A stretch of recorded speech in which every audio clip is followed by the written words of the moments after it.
Se acontecer uma emergência aí na sua casa, enquanto você está consertando ou instalando alguma coisa, você sabe como agir e o que você tem que fazer ali na hora?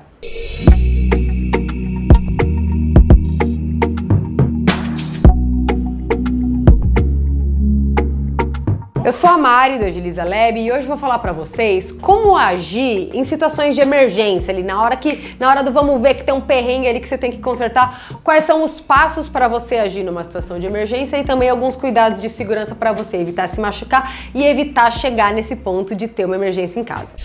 A primeira coisa que eu vou falar é sobre segurança. Então, toda vez que você vai fazer um conserto, vai usar uma ferramenta, é muito importante que você tire anéis, pulseiras, colares, brincos, tire qualquer adorno, né, e adereços do corpo. Primeiro, porque coisas que você tem na mão, né, aliança, né, ou pulseiras, muitas vezes elas podem se enroscar nas ferramentas e podem te machucar. E coisas de metal no corpo, muitas vezes no caso de um choque, elas podem aquecer e te causar uma queimadura, tá? Então, sempre fazer as coisas com o corpo mais livre possível. E se você, como eu, tem cabelo comprido, sempre prenda o cabelo num coque ou num rabo de cavalo, alguma coisa assim, tá?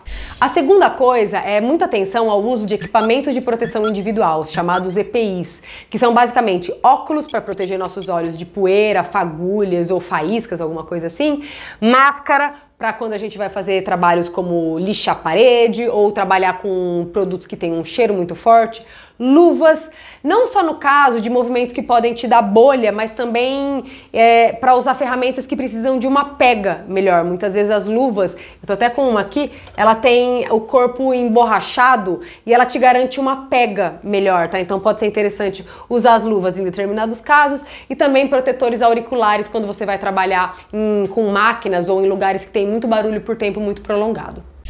E uma última dica de segurança no uso das ferramentas é não fazer as coisas, gente, evitar sempre fazer as coisas com as mãos molhadas. Se você vai fazer um serviço hidráulico, às vezes é difícil você não molhar a mão, né? Mas sempre evitar ou usar uma luva que tem essa pega de borracha ou tentar sempre secar a mão para garantir uma pega melhor na ferramenta e evitar que a ferramenta escape da sua mão e você se acidente ou se machuque sem querer.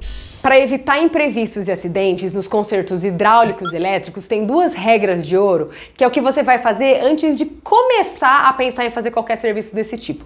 Se a gente está falando de elétrica, é sempre desligar os disjuntores.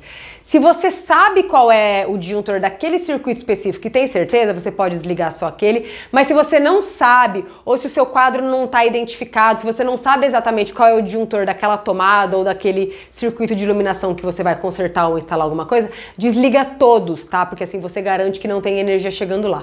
E se for uma tomada, a gente mesmo assim, por precaução, coloca alguma coisa que você consiga testar. Então, sei lá, você vai consertar uma tomada, coloca um liquidificador ali e liga e vê se ele funcionou para garantir que não tem corrente chegando nessa tomada.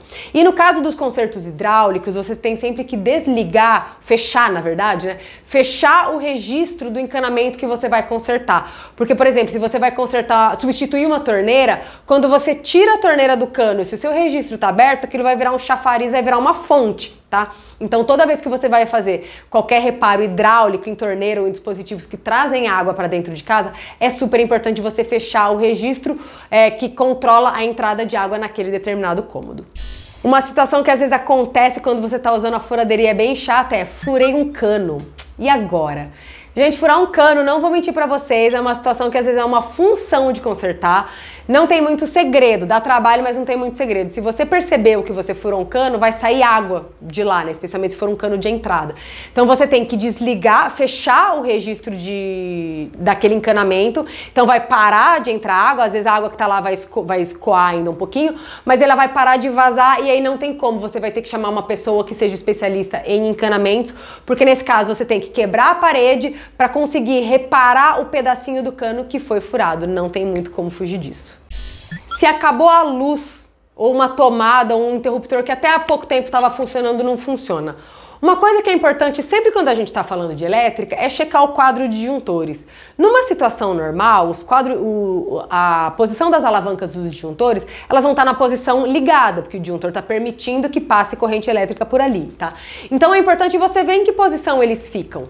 E no caso de ter às vezes uma falta de energia ou uma tomada ou interruptor que estava funcionando até pouco tempo e de repente ele parou de funcionar, Claro que pode ser um problema de mau contato, um problema no módulo da tomada do interruptor, mas sempre vale, gente, checar a posição dos disjuntores, porque às vezes teve um pequeno curto, uma sobrecarga, que inclusive se aconteceu precisa ser avaliada, mas muitas vezes pode ser o caso do disjuntor ter caído e ter, né, cortado o fornecimento de energia para um determinado circuito. Então, se você está com alguma situação onde não tem energia chegando numa tomada ou num interruptor, dá uma checadinha no disjuntor, ver se está tudo ok, se eles estão todos ligados.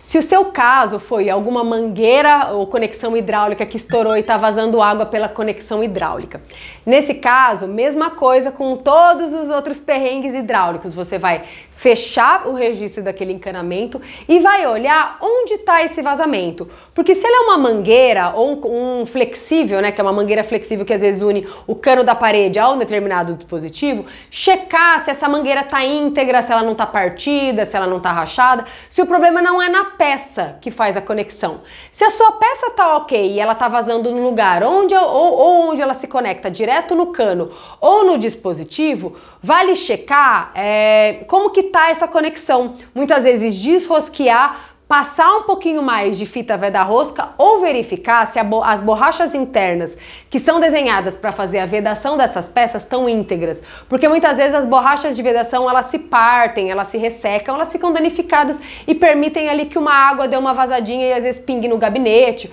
ou no chão. Então sempre checar se o problema é na peça que faz a conexão, como por exemplo as mangueiras, ou se nas conexões hidráulicas, passando ou mais fita veda-rosca ou checando o estado das borrachas de vedação. E por último, o que fazer se a sua pia não tá descendo água? Esse é um caso comum, especialmente em pias da cozinha, que a gente fala assim, poxa, eu tô lavando louça e a água demora muito tempo para baixar, a minha pia tá entupida. Muitas vezes o que tá acontecendo é que o seu sifão, que é uma peça que fica embaixo da sua pia, ele tá entupido. Tá? Ele tá ali com muito material físico que tá obstruindo a passagem da água. Existem algumas receitas naturais com bicarbonato de sódio, ou às vezes até jogar uma caneca de água fervendo com meia xícara, por exemplo, de detergente, já pode dissolver um pouco da gordura e desobstruir essas peças físicas maiores que estão bloqueando o fluxo d'água. Se isso não resolver, aí não tem jeito, gente. Você tem que abrir e limpar o sifão, especialmente no caso dos sifões de copo, né? Você desrosqueia, tira o resíduo, tira toda aquela sujeira. É meio nojento, tá? Não vou mentir pra vocês não, mas tira toda aquela sujeira que tá lá e volta ao sifão limpo. Dependendo de outros modelos, você tem que desconectar e sempre entender, né? Buscar entender o que tá bloqueando a passagem da água. Pode ser comida, no caso da pia da cozinha, pode ser cabelo, no caso da pia do banheiro. De novo, gente, não é um serviço mais agradável de se fazer na vida, mas ele é rápido, simples e barato. Com isso, a gente começa a ficar um pouquinho mais segura de saber o que acontece se rolar um BO aí, se rolar uma emergência na hora de consertar as coisas aí na sua casa. Então, de novo, tão importante quanto a gente saber fazer alguns pequenos consertos é a gente saber como lidar no caso de uma emergência. Se esse vídeo te ajudou, se inscreve aqui no canal, deixa seu comentário, me conta um caso aí de alguma emergência que aconteceu aí na sua casa e como você lidou. Eu fico sempre muito interessada em entender como as coisas acontecem aí na sua casa, na vida real da gente mesmo, e como você lidou com essas questões. Eu sou a Mari e ferramenta é coisa de mulher.